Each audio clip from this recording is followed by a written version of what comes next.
오늘 미국 증시가 큰 폭으로 하락을 하고 있습니다. 다우 마이너스 1%, S&P 500 마이너스 2%, 나스닥은 마이너스 3.18%로서 큰 폭으로 하락하고 있으며 달러 같은 경우는 큰 변동사항은 없는 상황에서 비트코인 같은 경우는 그래도 비교적 굉장히 잘 버텨주고 있습니다. 66,000달러 선을 그래도 사수를 하려고 노력을 하고 있는 가운데 이더리움은 3,390달러 선에서 거래가 이어지고 있습니다. 자, 부디 디커플링 식으로다가 미국 증시에 빨려 들어가지 말고 계속해서 잘 버텨줄 수 있기를 바라보고요. 자, 오늘 첫 번째 소식은 미국 민주당 이 대통령 후보가 된 카말라 해리스 같은 경우는 비트코인 컨퍼런스에 와서 연설을 좀 해달라라고 이야기를 했는데 싫다고 거절을 했다라고 하네요. 역시 미국 민주당이다. 범죄를 수호하고 자유를 배척하는 미국 민주당. 솔직히 저는 개인적으로 기대도 안 했습니다. 자, 다음으로는 미국의 상원 의원 비트코인의 이모 신시아 루미스가 트럼프보다 한 발 앞서가지고 앞으로 연준이 전략적 준비 자산으로 비트코인을 보유할 수 있도록 요구하는 새로운 법안을 준비하고 있다고 밝혔습니다. 법안의 세부적인 내용은 공개된 적이 없지만은 연준이 금과 외화를 보유하는 것과 같은 방식으로 준비 자산으로 비트코인을 매수하는 것을 골자로 하고 있는 것으로 알려져 있습니다. 당연히 법안만 나와서는 별 의미가 없겠죠. 의회 정치인들과 대통령의 서명이 있어야만 통과가 될 것입니다.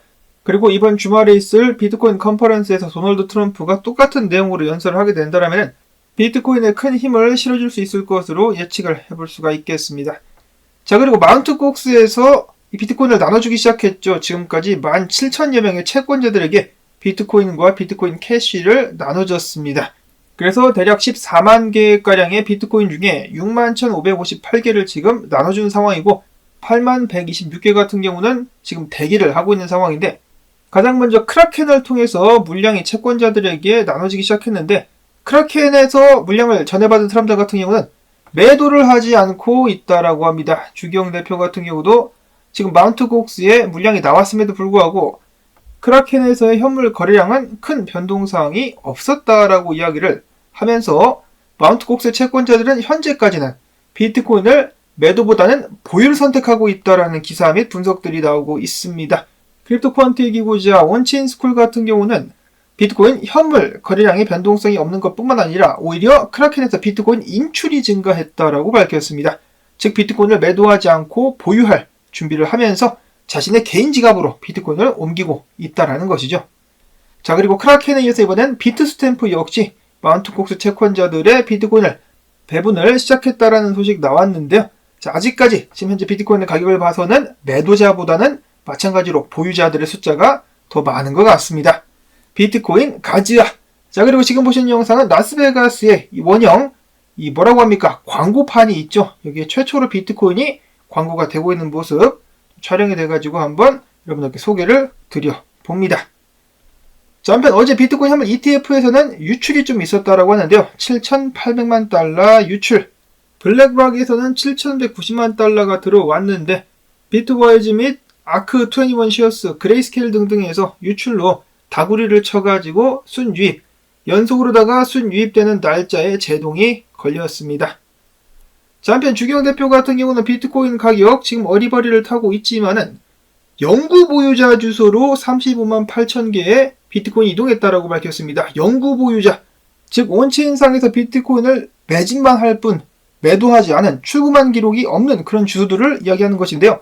진성 존버자들이라고 볼 수가 있겠습니다. 35만 8천 개가 진성 존버자들의 지갑으로 이동을 했다. 그러면서 고래들이 지금 현재 비트코인을 매집하고 있다라고 상황을 평가했습니다.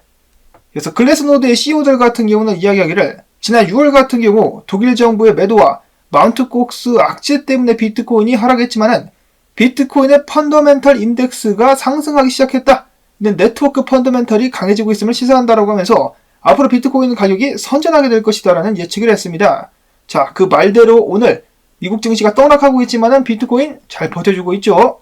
이어서 동양인 분석, 알리 마르티네즈 분석가 같은 경우는 비트코인이 강세를 이어가기 위해서는 66,450달러 위에서 안착을 해줘야 된다라고 이야기를 했습니다. 자, 지금부터 조금만 더 올라가면 된다. 힘내라 비트코인. 매크로CRG 분석가는 나스닥과 비트코인 차트를 비교를 하면서 과거에는 나스닥이 상승했을 때 비트코인이 떨어졌었는데 이번에는 반대다. 나스닥 떡락하는데 비트코인은 선전하고 있다.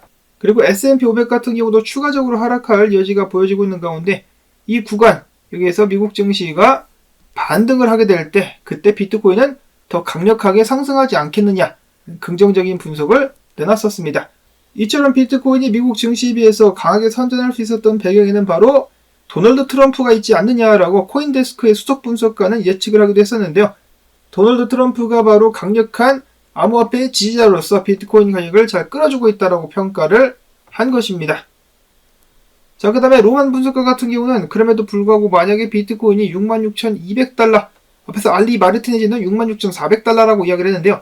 66,200달러에 비해서 안착할 수 없다라면 추가적인 하락이 나오게 될 수 있기 때문에 지금 디커플링 됐다라고 해서 방심할 때는 아니다. 지금 바로 반등이 필요한 상황이라고 이야기를 하기도 했었습니다.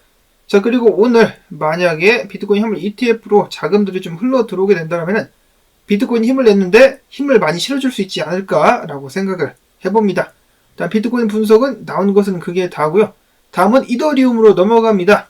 어제 이더리움 현물 ETF가 성황리에 거래가 시작된 가운데 첫날 성적 자체는 그렇게까지 대단하지 않았었다. 1억 660만 달러가 순유입되었었다라고 하는데요. 원래는 블랙락이랑 비트와이즈에서 각각 2억 6,650만 달러 그리고 2억 400만 달러가 유입되면서 선전을 하는가 싶었는데 그레이스케일이 또 똥을 싸게 되면서 4억 8,410만 달러 유출을 기록하고 말았었다라고 하네요. 다시 한번 회방을 놓고 있는 그레이스케일. 그럼에도 불구하고 이더리움의 사토시 차트 같은 경우는 상승 추세를 버텨주고 있다. 상승 추세를 버텨주고 있기 때문에 추가적인 상승, 이더리움의 강세가 나올 수 있다라는 것인데요. 자, 그럼에도 불구하고 일부 전문가들 같은 경우는 향후 몇 달간 비트코인만큼 이더리움이 성적을 내지 못할 것이라 예측을 하고 있는데 그 이유는 바로 옵션 시장입니다. 옵션 시장에서 봤을 때 비트코인에 붙은 프리미엄이 이더리움보다 높았다더라라고 하면서 이더리움 수요가 비트코인을 당분간 쫓지 못할 것이다 라고 예측을 하기도 했었습니다. QCP 캐피탈 같은 경우는 자, 이더리움 현물 ETF가 지금 당장은 예상한 것만큼 성적을 내고 있지 못하지만은 그래도 장기적으로는 낙관적이라고 본다. 이더리움의 가격 또한 점차 사상 최고치에 근접할 것이다 라고 예측을 한다라고 밝혔습니다. 이더리움이 전고를 때리러 가게 될 것이다. 그리고 현물 ETF 출시 이틀째인 오늘 이더리움의 현물 ETF 거래량은 5억 달러 상당까지 올라왔다는 소식 나왔습니다. 그런가 하면은 이더리움 관련된 다큐멘터리가 또 제작이 되고 있다라고 하는데 9월 18일 출시가 될 예정입니다. 제목은 비탈릭 이더리움 스토리라고 하는데요. 공개된 예고편 중에 살짝 조금만 살펴본다라면 이런 식으로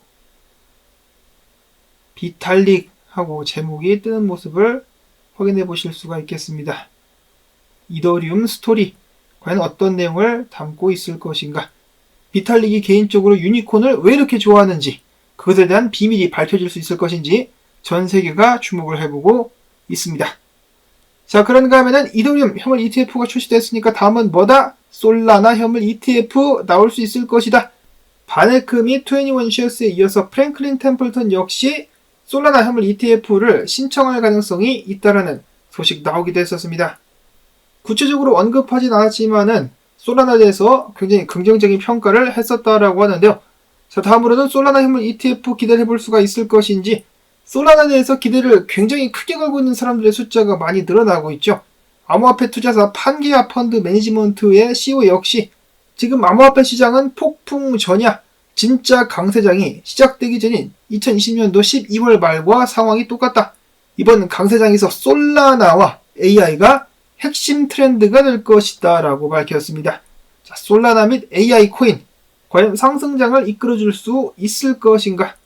저도 리얼비전TV의 라울파리 형님이 솔라나에 몰빵을 했다라고 해가지고 따라서 솔라나에 투자를 좀 하고 있는데 과거에 잘 맞췄으니까 이번에도 맞추지 않을까라고 일단 생각을 해보고 있습니다. 자, 물론 이렇게 무조건 남 따라서 투자를 하는 것은 좋은 예는 아니지만 잘못되더라도 감당할 수 있는 선에서 따라 투자를 한번 해보고 있고요. 다음으로는 트레이더 엑소 분석가 별다른 알트코인 분석이 없어가지고 이거라도 가지고 와봤는데 티아 같은 경우는 최근에 좀 좋은 성적을 냈었으나 다시금 하락할 것이라고 보고 있다. 5달러 70센트 혹은 5달러 50센트 근방에서 다시 한번 반등 및 상승이 일어날 것이다 라고 예측하고 있다 라는 분석을 남겼습니다.